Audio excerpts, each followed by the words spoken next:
हमारा घर में रोजो सोहर हो।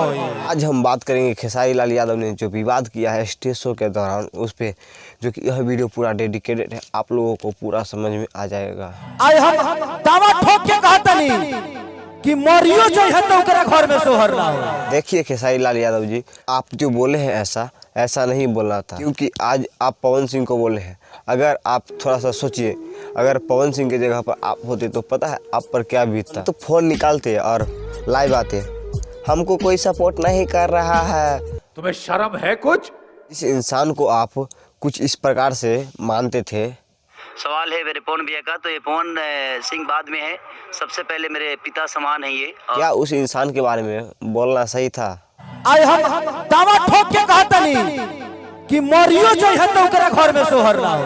आप अपने क्रोध को हटाकर जरा सा ये सोचिए अपने दिल से, तो पता है दिल से क्या निकलेगा? नहीं। ये बड़ी अच्छी बात कही आप।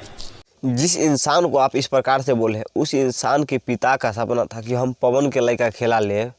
सुनिए पवन सिंह से। भाग्यशाली इंसान हूँ कि मैं अपने बाप का सपना पूरा नहीं कर पाया।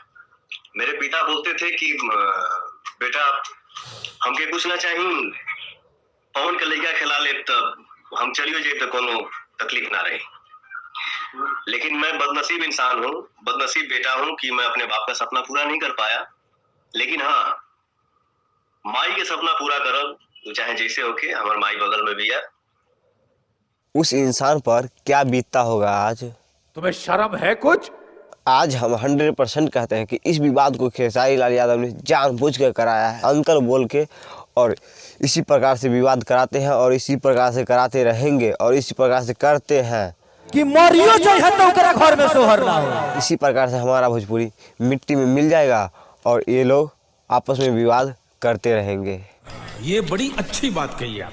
और एक मेरे तरफ से सलाह रहेगा, क्या सलाह रहेगा एक छोटे से इंसान से यार, फिर भी हम देते हैं आपको सलाह। खेसारी जी, एक बात ध्यान में रखिए कि कहीं भी आप स्टेज शो करते या कहीं भी कुछ करते, कहीं भी इंटरव्यू देते हैं, तो किसी का पर्सनल लाइफ पे मत टिप्पणी कीजिए। पता है इससे आपका छवि खराब होता है और इसी छवि से पता चलता है किस प्रकार के इंसान है। ये बड़ी अच्छी बात कही आप। बाकी आपको इस वीडियो में पता चल ही गया होगा, थोड़ा सा आवाज़ में घरघराहट आता होगा, थोड़ा सा सर्दी जुकाम है, फिर भी हम आप लोगों के लिए वीडियो बनाते हैं। प्लीज़ आप लोग लाइक शेयर सब्सक्राइब ज़रूर कीजिएगा और एक कमेंट कर दीजिए। मिलते हैं नेक्स्ट वीडियो में।